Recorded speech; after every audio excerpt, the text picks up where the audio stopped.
La métropole de Grenoble est en plein développement. Elle, finalement, dans cette crise du Covid, elle répond plutôt positivement économiquement à cette pandémie. Et malgré tout, nous avons, nous, la métropole, de grands projets de développement sur l'ensemble de nos polarités, avec des fonciers qui sont extrêmement intéressants, sur une métropole qui est extrêmement dynamique en termes d'écosystème, d'innovation universitaire, scientifique, économique. On a des très très beaux projets qui se portent sur Grande-Alpes, mais comme on en a également sur la polarité nord-est de la métropole, sur la polarité nord-ouest. Bref, il y a énormément d'options possibles sur le territoire grenoblois, même si on pourrait se dire elle est enserrée par ces montagnes, mais il y a du potentiel énorme. Et puis surtout, il y a un écosystème qui est là pour créer cette innovation et qui est très ouvert à celles et ceux qui ont envie de s'investir.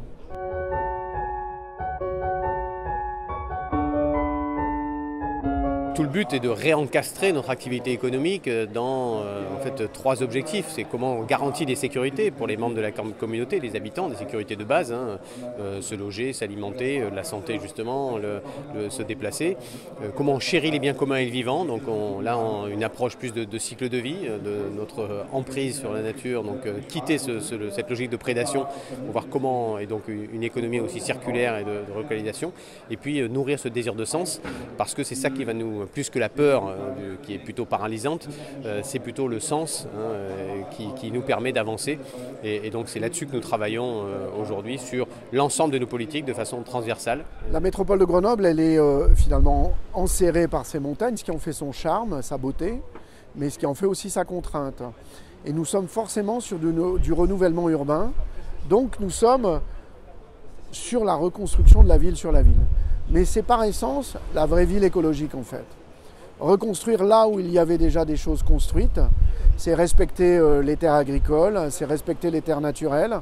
En fait, on veut, nous, s'attaquer à la question du changement climatique tout en améliorant notre qualité de vie, tout en permettant de faire que ça soit un véritable sujet d'inclusion sociale, par à la fois les activités culturelles, sportives. Donc nous sommes dans un vrai laboratoire de ce qu'est aujourd'hui la transition écologique urbaine, en respectant nos ressources, mais aussi en se donnant des véritables perspectives urbaines, en permettant d'accueillir de nouveaux acteurs de l'économie. Et ça, nous avons 10 000 preuves là-dessus. Ce n'est pas une, mais c'est 10 000 preuves.